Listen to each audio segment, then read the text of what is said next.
BPSC में मतलब चौथा अटेम्प्ट था जी जी और जिसमें मुझे मतलब बिहार में 26 रैंक जी जी और एसडीएम में 14वां वरीयता मिला है। जी। हाँ, मैंने इंटरव्यू की तैयारी सबसे पहले मैं अपने बारे में जानने की कोशिश की, मैं कौन हूँ और क्या चाहता हूँ। मैं हमेशा अपने से क्वेश्चन करता हूँ, मैं क्या चाहता हूँ, मैं क्यों तैयारी करने आया हूँ। Welcome to 9 ultimate. अभी हमारे साथ यशवंत कुमार सर है जो कि 65 बीपीएससी में एसडीएम पद पे 26 रैंक के साथ सिलेक्ट हुआ है, 26 रैंक के साथ। तो सबसे पहले सर आपको बहुत बहुत बधाई। थैंक यू बहुत बहुत। जी सर, अपना परिचय देते हुए थोड़ा एजुकेशनल बैकग्राउंड दर्शकों को बताइए। सर, मैं पश्चिमी चंपारण जिले का रहने वाला हूँ जी। और मेरा ब्लॉक चनपटिया है जी और मेरी स्थानीय पढ़ाई गांव से हुई है जी जी और उसके बाद मेरा ग्रेजुएशन इलाहाबाद विश्वविद्यालय से हुआ है। जी। उसके बाद मैं तैयारी कर रहा हूँ और ये मेरा बीपीएससी में मतलब चौथा अटेम्प्ट था जी जी और जिसमें मुझे मतलब बिहार में 26 रैंक जी जी और एसडीएम में 14वां वरीयता मिला है। जी। हाँ सर, उन लोगों के लिए आप क्या कहना चाहते हैं? बहुत से लोग ऐसे होते हैं जो प्री एग्ज़ाम क्वालिफाई नहीं कर पाते हैं। आपसे तमाम सारी चीज़ें बात करने वाले हैं। क्या आपने अपना रणनीति कैसे तैयार किया, नोट्स कैसे बनाया, तमाम सारी चीज़ों पे बात करने वाले हैं सर से। तो अभी सबसे पहले सर से बात करना है प्रीलिम्स पे। सर, प्रीलिम्स के लोगों को क्या करना चाहिए? प्रीलिम्स है तो उसके मतलब तैयारी थोड़ी अलग होती है और मेंस की तैयारी थोड़ी अलग होती है, लेकिन शुरू की तैयारी सामूहिक होती है। प्री और मेंस की दोनों की तैयारी एक साथ कर सकते हैं, लेकिन बाद में उसको अलग अलग करना पड़ता है क्योंकि अभी बीपीएससी का जो 66 का जो पीटी आया था तो कट ऑफ उसमें काफ़ी गया था। तो उसको लेके मतलब नए छात्रों को मैं सचेत करना चाहता हूँ कि जो नए छात्र हैं उनके लिए थोड़ा एक चैलेंजिंग है कि मेंस की तैयारी भी साथ में ही करें। हाँ, जो मतलब शुरुआत कर रहे हैं उनको तो पहले मेंस से ही शुरुआत करना चाहिए। अच्छा। और जिनका मेंस अच्छा है तो उनको मतलब पीटी से 2 महीने 1.5 महीना पहले से फोकस करना चाहिए पीटी, क्योंकि पीटी का कट ऑफ ज़्यादा जा रहा है। अगर हम पीटी क्वालिफाई नहीं कर पाते तो फिर मेरा एक चांस चला जाता है मेंस में बैठने का, तो मैं अपना मतलब मूल्यांकन नहीं कर पाऊँगा। तो इसलिए मेरा मानना है कि पीटी पे भी फोकस करना ज़रूरी हो गया है बिहार के लिए जी। और पीटी के लिए मतलब जो भी बेसिक बुक है, जैसे पुराने क्वेश्चन है बिहार के और हाँ और यूपीएससी के भी प्रीवियस ईयर क्वेश्चन देख लेना चाहिए। हाँ, देखना चाहिए। चाहिए, ठीक है। और साथ ही साइंस का मतलब जो लेंथ है बढ़ रहा है, 30 नंबर का साइंस आ रहा है। हाँ, तो साइंस पे विशेष फोकस करने की ज़रूरत है और करंट पे भी विशेष फोकस करने की ज़रूरत है। राष्ट्रीय, अंतर्राष्ट्रीय और बिहार से संबंधित करंट मिला के देखा जाए तो 30 से 40 के बीच में हर बार इसका मतलब क्वेश्चन रहते हैं। तो इस चीज़ को मतलब हमें लेकर चलना पड़ेगा। और सबसे बड़ी चीज़ है कि इतिहास, जो बिहार का इतिहास है और जो भारत का इतिहास है, तो उनके मतलब उनसे 40 एवरेज मान के चलिए 30 से 40 के बीच में क्वेश्चन रहते हैं। तो इस चीज़ को फोकस करना पड़ेगा, हमें कुछ ऐसे चीज़ को पकड़ना पड़ेगा जिससे हम 100+ स्कोर करें। जैसे इतिहास हो गया और करंट हो गया, साइंस हो गया। अगर ये 3 चीज़ को फोकस करते हैं तो हमारा 100+ मतलब क्वेश्चन हम सेफ जाएंगे। उसके बाद इकोनॉमिक्स हो गया और आर्थिक सर्वे हो गया बिहार का भी और भारत का, इसे भी हमें देखना पड़ेगा।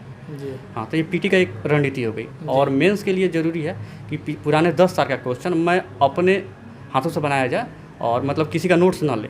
इससे क्या होगा कि ये अब जब आप क्वेश्चन बनाते हैं तो उसमें आप सुने हैं बीपीएससी एग्जाम में सर कि क्वेश्चन रिपीटेड होते हैं।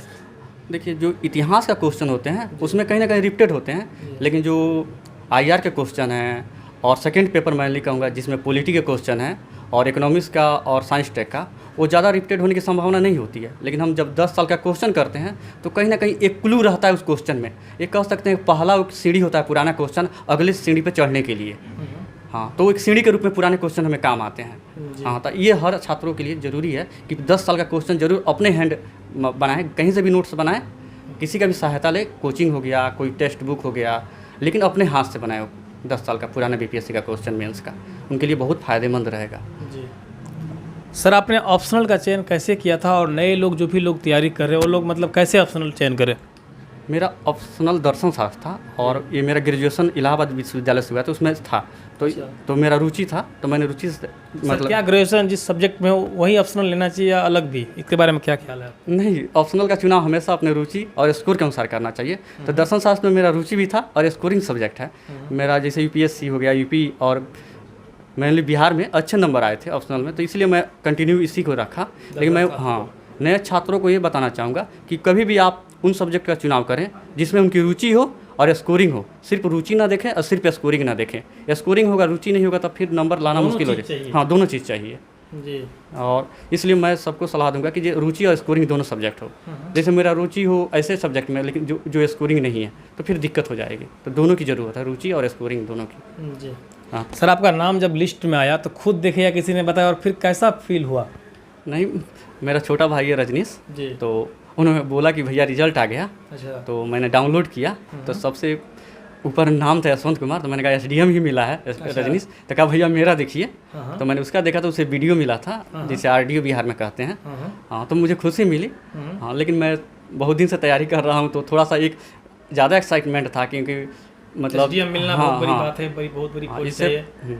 इससे पहले भी मतलब मेरा चयन 64वीं में 2 नंबर से नहीं हुआ था। तो मुझे इस चीज़ का क्षतिपूर्ति के रूप में मतलब, और एक कहीं ना कहीं इस चीज़ को बताना मुश्किल होता है कि जब क्या फील होता है वो एक महसूस किया जाता है। जैसे कहा जाता है ना कि ईश्वरत्व तो वो बताया नहीं जा सकता, महसूस किया जाता है, और ऐसे ही वो पल होता है। जी।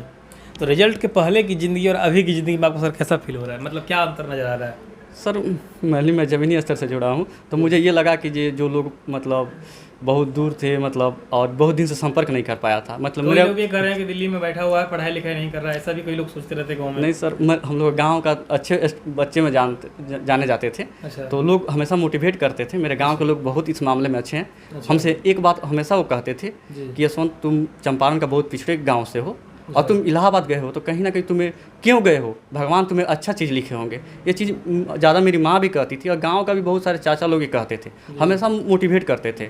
और ये चीज़ मेरे लिए प्रेरणा रहा, और मैं अपने गांव का नाम मतलब मोतीपुर का नाम रोशन किया, और मेरा गांव का नाम मेरे नाम से अब जाना जाएगा। आपको हमारी टीम की तरफ से बहुत बहुत बधाई। थैंक यू जी।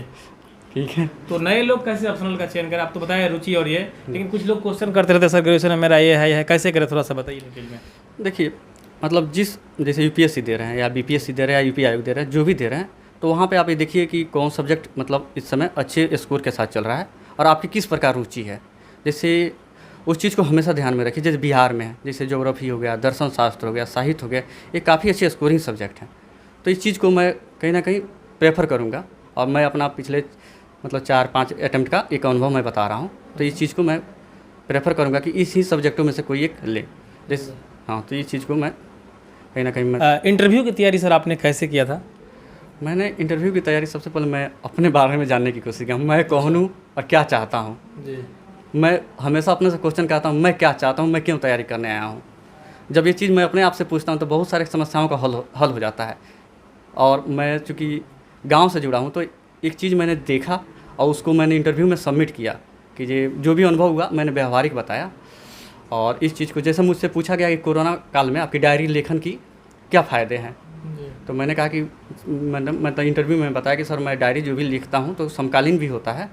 तो मैं बिहार में इंटरव्यू देने आया हूँ, तो मैं सब कुछ लिखूँगा। और क्या कोरोना के समय इंटरव्यू में मतलब जो समस्याएं आ रही है, कैसे आयोग ने मैनेजमेंट किया, आयोग द्वारा प्रबंधन की गई है, उस चीज़ को मैं लिखूँगा। तो कहीं ना कहीं 100 साल बाद जब मेरी डायरी पढ़ी जाएगी तो देखा जाएगा उस समय एक आपदा आया था।